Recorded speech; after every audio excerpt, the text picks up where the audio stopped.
Hello guys, আজকে আবারও কথা বলবো উইচাট অ্যাটেলিয়ান নিয়ে। এপিসোড 2 এর লাস্টে আমরা দেখেছিলাম গড বলেছিল কোকোকে টেস্ট দিতে হবে। এই এপিসোডে দেখা যাক ও ওই টেস্টটা দিতে পারে বা সম্পূর্ণ করতে পারে কিনা। এই জন্য বলছি ভিডিওটা পুরোটা দেখো আর আজকের ভিডিওটা স্কিপ করো না। চলো ভিডিওটা স্টার্ট করা যাক।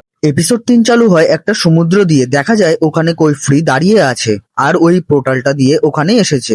ওখানে একটা স্ট্রাকচার দেখানো হয় যেটা মাটির নিচ পর্যন্ত গেছে, আর ওটা হলো গিয়ে একটা শহর যেটা জলের নিচে তৈরি। আর কৈফ্রি ওটার মধ্যে লাফ দিয়ে দেয়। নিচে নামার পরেই পেছন দিয়ে কেউ একটা ওকে টান মেরে ফেলে দেয় আর বলে সিঁড়িটা কি জন্য বানানো, যদি ওটা কেউ ইউজই না করে। তাও ভালো তোমাকে এখানে দেখতে তো পেয়েছি। আর বলে কিন্তু তুমি এখন অনেক বদলে গেছো। আর পেছন দিয়ে যে টেনেছিল তার নাম হলো গিয়ে অ্যালেরিয়া। তারপর ওরা ওখান দিয়ে যেতে যেতে কোকোর ব্যাপারে কথা বলে। অ্যালেরিয়া বলে হয়তো কোকোর সাথে ওর কোনো লিঙ্ক আছে, যার কথা তুমি ভাবছো আর তুমি যাকে অনেক দিন ধরে খুঁজছো। আর বলে হয়তো তুমি জানো না এই 4 বছরে এরকম ম্যাজিক আর কেউ ইউজ করতে পারেনি। কৈফ্রি বলে ওর জন্য না, আর তার দিয়ে বড় কথা কোকো এখনো আমার অফিসিয়ালি অ্যাপ্রেন্টিস হয়নি। আর বলে তুমি ওর ব্যাপারে এরকম ভাবে বলতে পারো না, কারণ ওর এখনো আমি টেস্ট নিইনি। মেয়েটা বলে হ্যাঁ কিন্তু কেন? কৈফ্রি বলে এখনো টাইম হয়নি এসবের, আর এখন টেস্ট নিলে অনেক তাড়াতাড়ি করা হবে এগুলোর। অ্যালেরিয়া বলে হ্যাঁ তুমি ঠিকই বলেছো, কারণ বছরের এই টাইমে এই জায়গার অবস্থা খুবই খারাপ থাকে,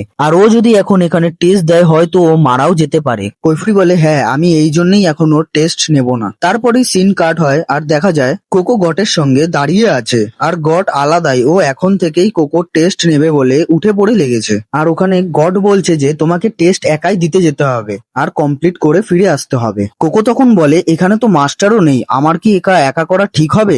গড বলে হ্যাঁ, কারণ আমি যখন 10 বছরের ছিলাম তখন আমি নিজেই একাই টেস্ট দিয়েছিলাম, আর তোমাকে উইচ হওয়ার জন্য প্রুফ করতে হবে, সেটা ভুলো না। আর বলে এই টেস্টটা পাস করার জন্য বেশি কিছু করতে হবে না, কিন্তু কটা জিনিস মাথায় রাখতে হবে। সবার প্রথম টেস্ট হলো গিয়ে কনসেন্ট অফ দ্য গ্রাউন্ড। এখানে তোমার 3টে কন্টেনসেন্স আর কম্পাউন্ড অ্যালাউ হবে। এখানে তোমার সাথে তুমি এগুলোই নিয়ে যেতে পারবে, আর তোমাকে শেষ পর্যন্ত নিজের পাওয়ারেই যেতে হবে, আর কোনো এক্সট্রা পাওয়ার দেওয়া হবে না তোমাকে। আর শেষ পর্যন্ত গিয়ে তোমাকে একটা ফুল ফেরত আনতে হবে যেটা শুধু ওখানেই গ্রো আপ হয়। সেটা নিয়ে আসলেই প্রুফ হবে তুমি ওখানে গেছিলে আর তুমি টেস্টটা পাস করে যাবে। তারপরে বলে ঠিক আছে তুমি এবার যাও। কোকো তখন বলে সবকিছু ঠিক আছে, কিন্তু তোমার ওই জুতোটা যদি দিতে প্লিজ।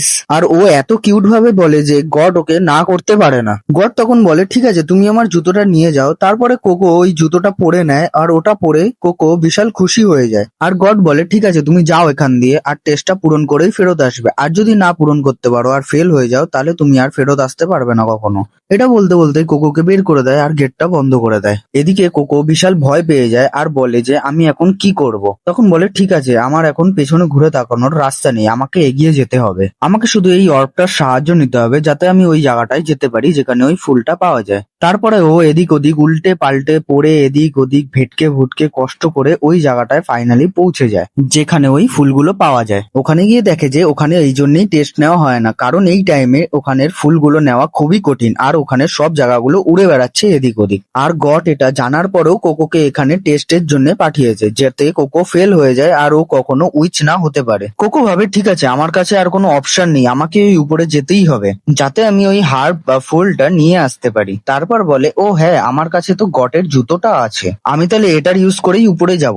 এটা বলার পরেই ও জুতোটা পরে ট্রাই করতে থাকে ওড়ার, কিন্তু একটুখানি ওড়েই আবার নিচে পড়ে যায়। কিন্তু দেখা যায় ও হার মানে না, ও ওড়ার চেষ্টা করতে থাকে। আর দেখা যায় ট্রাই করতে করতে এইবার অনেকটা উপর পর্যন্ত পৌঁছে গেছে আর ওই জায়গাটা পর্যন্ত পৌঁছে যায়। তারপরে সিন কাট হয়ে যায় আর ওই সমুদ্রের সামনের শহরটা দেখানো হয় যেখানে কৈফ্রি গেছিল। আর সত্যি বলতে তোমরা এই অ্যানিমের অ্যানিমেশনটা দেখো, খালি সত্যি বলতে অ্যানিমের অ্যানিমেশনটা এত বেস্ট, তোমরাই দেখো এত সুন্দর যে কি বলবো। কমেন্ট করে বলো যে কার কার এই ভিডিওটা ভালো লাগছে, আর আমার ভিডিও দেখে কে কে এই অ্যানিমেটা দেখে এসছো। ছাড়ো এসব, চলো ভিডিওতে এগোনো যাক। এরপরেই আমরা দেখি কৈফ্রি ওখানেই একটা দোকানে গিয়ে কিছু কেনাকাটি করছে, আর এলাইরা পেছন দিয়ে বলছে কৈফ্রি তুমি যদি এখানে থাকতে কতই না ভালো হতো, মানে তোমাকে ছোট ছোট জিনিসের জন্য এখানে আসতে হতো না, তুমি এখান দিয়েই সব পেয়ে যেতে, কারণ উইচদের জিনিস এখানে ছাড়া আর কোথাও পাওয়া যায় না। কৈফ্রি বলে হ্যাঁ সেটা তো আমি জানি, সেই জন্যই তো আমি এখানে এসেছি, আর এখানে আমার জন্য থাকা সম্ভব না কারণ আমার স্টুডেন্টরা আছে, আমি তাদের সঙ্গে বাইরেই খুশি আছি। আলাইরা বলে ওইসব তো ঠিক আছে, কিন্তু তোমার এটা মাথায় রাখা উচিত তোমার স্টুডেন্টরা এখনো ছোট,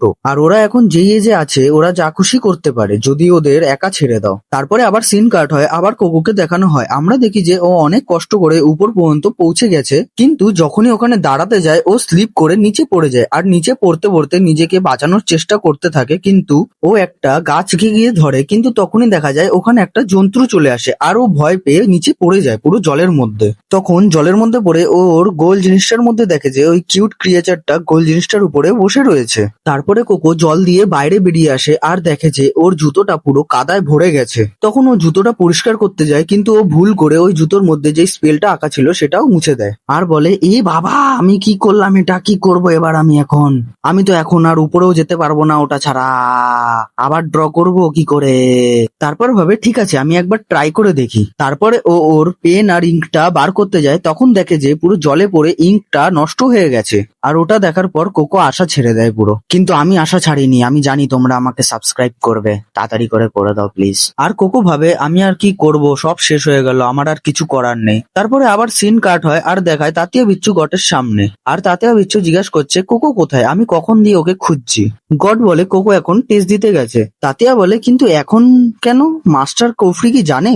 গড বলে না, মাস্টার জানে না, কিন্তু তাতে কি আছে, আজকে হোক বা কালকে ওকে তো টেস্ট দিতেই হতো। তাতিয়ার অনেক খারাপ লাগে আর ও ভাবে যে গটের এরকম করা উচিত হয়নি। ও ভাবে যে ওর ম্যাজিক ব্যাপারে কিছুই জানে না, কারণ ও এখানে অন্য জায়গা দিয়ে এসেছে আর সাডেনলি ওকে এই টেস্টটা দেওয়া হয়েছে। কিন্তু তাতিয়া কিছু করতে পারবে না, ও মন খারাপ করে খাবার খেতে চলে যায়। আর খাবারের ওখানে গিয়ে রিচার্ডের সাথে বসে থাকে মন খারাপ করে। তখন রিচার্ড জিজ্ঞাসা করে যে কি হয়েছে, মন খারাপ কেন?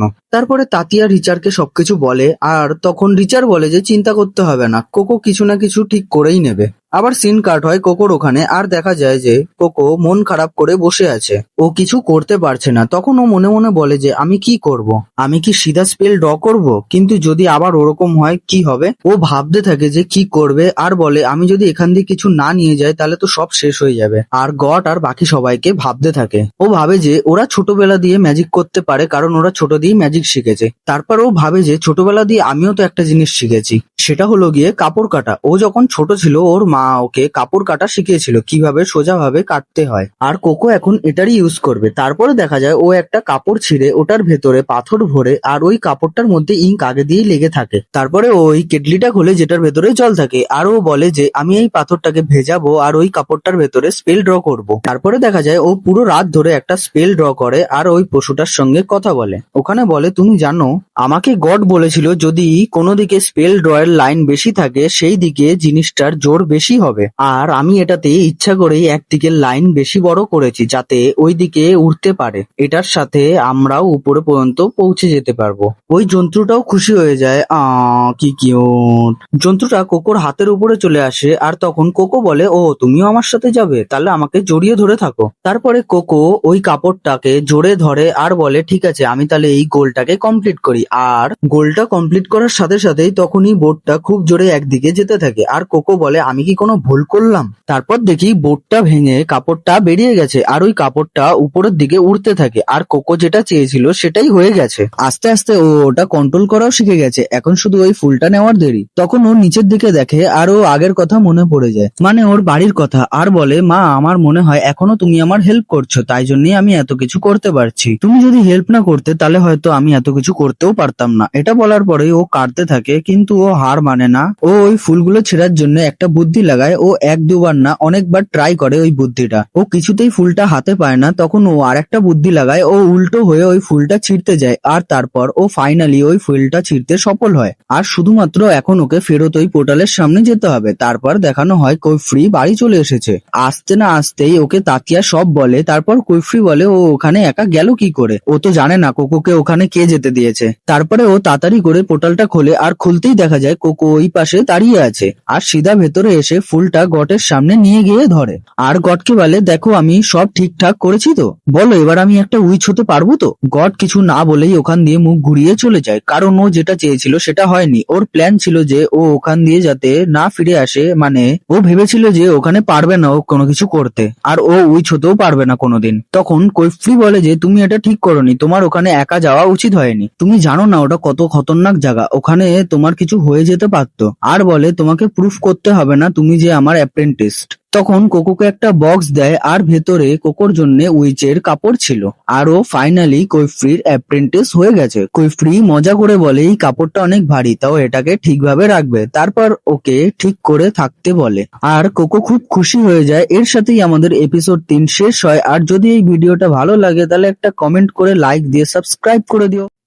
দেখা হবে পরের ভিডিও। Bye bye. সাবস্ক্রাইবটা করে দিও কিন্তু।